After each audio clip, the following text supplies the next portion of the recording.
안녕하세요. 오늘 저희와 함께 깊이 파고들 준비 되셨나요? 혹시 작은 실수 하나에 난 왜 항상 이 모양이지?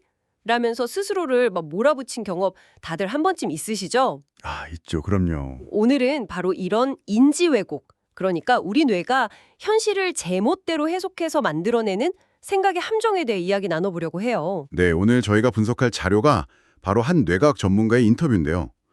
이 부정적인 생각 습관이 뇌에서 어떤 메커니즘으로 생겨나는지, 그리고 또 어떻게 다시 길들일 수 있는지 그 원리를 아주 흥미롭게 풀어내고 있더라고요. 맞아요. 그래서 오늘의 목표는 단순히 인지 왜곡 종류를 줄줄 외우는 게 아니에요. 도대체 우리 뇌는 왜 이런 오류를 저지르는지 그 근본적인 이유를 파헤쳐 볼 거고요. 네네. 더 나아가서 신경 가소성이라는 뇌의 놀라운 능력을 활용해서 이 꼬여버린 생각의 회로를 우리가 직접 재설계할 수 있는 아주 구체적이고 실용적인 방법들까지 전부 알아보겠습니다. 좋습니다. 그럼 한번 제대로 파헤쳐 볼까요? 이 인지 왜곡이라는 말이 사실 조금 딱딱하게 들릴 수 있는데 사실은 아주 간단해요. 자료의 표현을 빌리자면 현실과 맞지 않는 비합리적인 생각. 현실과 맞지 않는 생각. 네.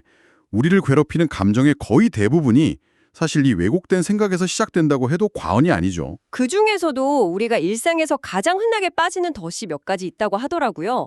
첫 번째가 과잉 일반화인데 이건 제가 처음에 말했던 난 항상 이 모양이야 이런 거잖아요. 바로 그거예요. 단 한 번의 실패나 실수를 가지고 나는 절대로 성공 못할 거야. 이렇게 결론을 내려버리는 거죠.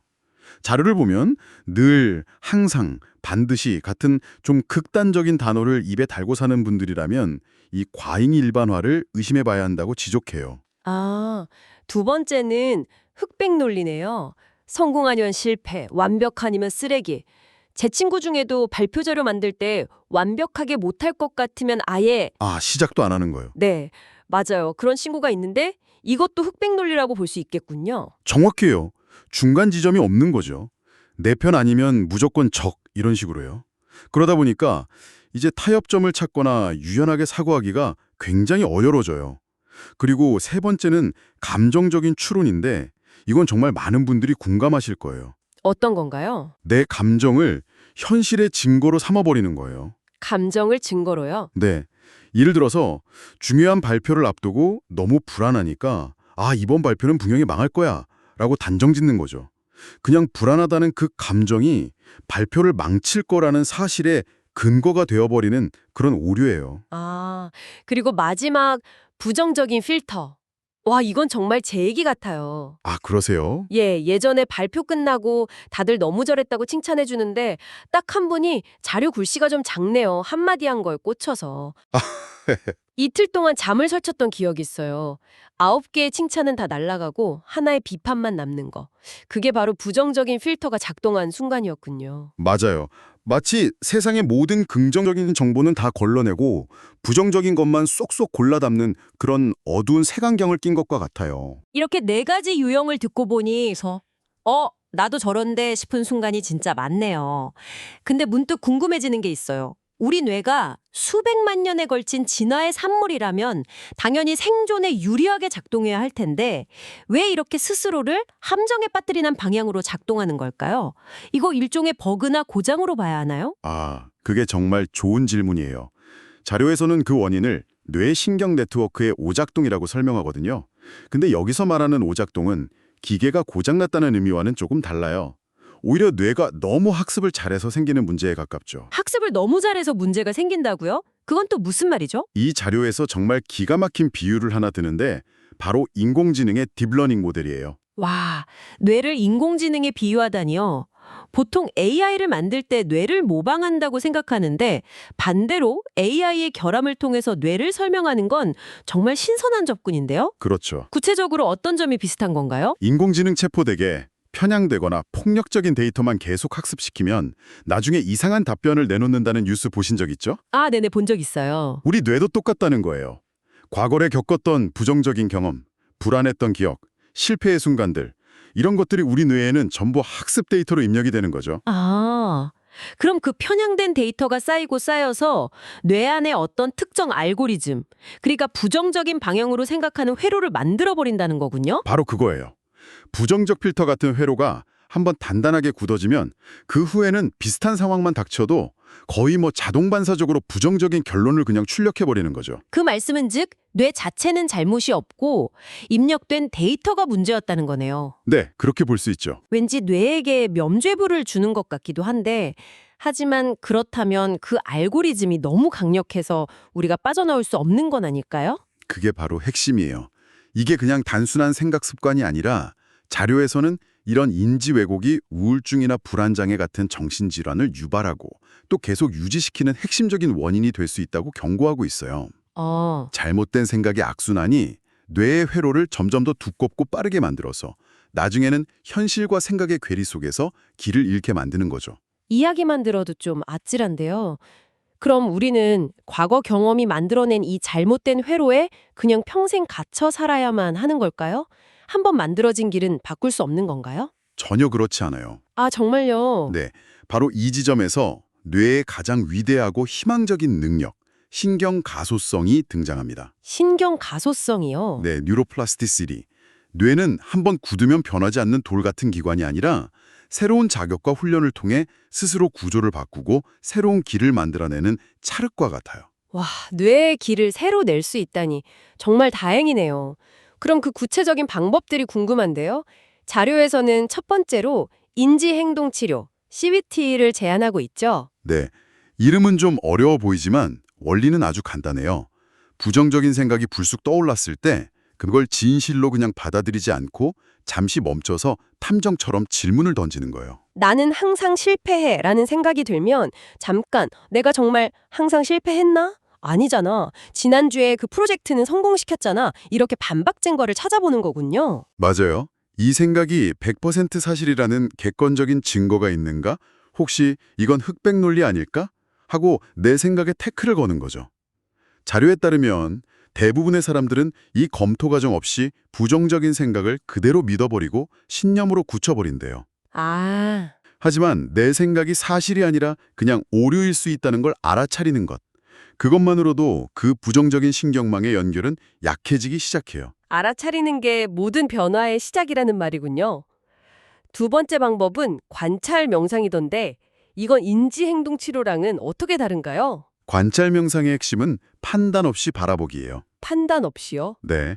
인지행동 치료가 생각의 내용에 적극적으로 개입해서 논리를 따지는 거라면 관찰 명상은 한 걸음 뒤로 물러나서 내 생각을 제3자처럼 그냥 지켜보는 것에 가까워요. 나는 왜 또 이런 쓸데없는 걱정을 할까? 이렇게 자책하는 대신에 아, 지금 내 마음속에서 걱정이라는 생각이 스쳐 지나가고 있구나 하고 그냥 알아차려주는 거군요. 네, 맞아요. 마치 하늘에 구름이 흘러가듯이 강물에 나뭇잎이 떠내려가듯이 내 생각의 흐름을 그저 지켜보는 거죠. 그런데 판단 없이 바라본다는 게 말처럼 쉽지는 않겠어요. 보통은 생각이 떠오르자마자 온갖 감정이랑 추가적인 생각들이 막 꼬리에 꼬리를 물고 따라오잖아요. 물론 꾸준한 훈련이 필요하죠. 하지만 이게 왜 중요하냐면 이렇게 한 발짝 떨어져서 순수하게 관찰해야만 내가 얼마나 자주 그리고 어떤 패턴으로 인지 오류에 빠지는지를 객관적으로 파악할 수 있기 때문이에요. 아하, 내 생각의 습관처럼 달라붙는 불필요한 감정이나 스트레스 반응을 떼어내는 연습도 되고요. 문제를 정확히 진단해야 해결책도 찾을 수 있겠죠. 자료에서 내적 대화, 그러니까 브레인 토크라는 표현도 정말 재미있었어요. 아, 네. 이건 좀 더 적극적인 방법인데요. 내면에서 비판하고 위축시키는 목소리가 들릴 때 의식적으로 다정하고 긍정적인 대답을 해주는 훈련이에요. 아, 대답을 해주는 거군요. 네. 넌 이걸 해내지 못할 거야 라는 자동적인 생각이 떠오르면 그걸 그냥 내버려 두는 게 아니라 마음속으로 아니야, 넌 충분히 잘 해낼 수 있어. 일단 시작해보자 라고 스스로에게 말을 걸어주는 거죠. 스스로에게 든든한 응원단장이 되어주는 거네요. 그렇죠. 이런 의식적인 브레인 토크를 반복하는 건 뇌에게 이전의 부정적인 데이터는 오류야. 이제 이 새로운 긍정적인 데이터를 학습해 라고 신호를 계속 보내는 것과 같아요. 이 반복이 뇌의 새로운 긍정 회로를 만드는 아주 강력한 자극이 되는 겁니다. 이런 생각들을 직접 기록해보는 것도 효과가 엄청나다고 강조하던데요. 네, 이건 변화의 속도를 정말 몇 배는 빠르게 만들어주는 부스터 같은 거예요. 부스터요? 네, 머릿속으로만 맴도는 생각과 그걸 직접 내 손으로 써보는 건 차원이 달라요. 글로 적어보면 내가 얼마나 사실에 근거하지 않고 얼마나 한쪽으로 치우쳐서 세상을 보고 있는지가 아주 적나라하게 드러나거든요. 아, 변명하거나 회피할 수 없게 만드는 거군요. 맞아요. 그 강력한 마주함이 뇌에는 아주 강력한 오류 수정 신호로 작용해서 네트워크를 재구성하는 속도를 훨씬 더 높여주는 거죠. 그리고 마지막으로 정말 좀 의외였던 방법인데 신체 활동이 언급됐어요. 생각의 문제를 다루는데 갑자기 운동이라니 이건 왜 중요한 건가요? 이 부분이 정말 놀라운 지점이에요. 자료를 보면 특히 걷기나 달리기 같은 유산소 운동이 뇌 유래 신경 영양인자, 즉 BDNF라는 물질을 뇌에서 뿜어져 나오게 한대요. BDNF요? 네, 말이 좀 어렵죠? 쉽게 말해 뇌의 성장 영양제 같은 거예요. 뇌의 영양제요? 네, 이 BDNF가 뇌세포의 성장을 돕고 새로운 신경망이 더 빠르고 튼튼하게 연결되도록 직접적으로 도와준다는 사실이 밝혀졌어요. 즉, 몸을 움직이는 게 단순히 기분 전환을 넘어서 뇌를 물리적으로 더 유연하고 변화하기 좋은 상태, 즉 신경 가소성이 활발한 상태로 만들어준다는 거죠. 와, 그럼 생각을 바꾸려고 노력하면서 운동까지 병행하면 그야말로 시너지가 폭발하겠네요. 머릿속에서만 애쓰는 게 아니었군요. 그렇죠.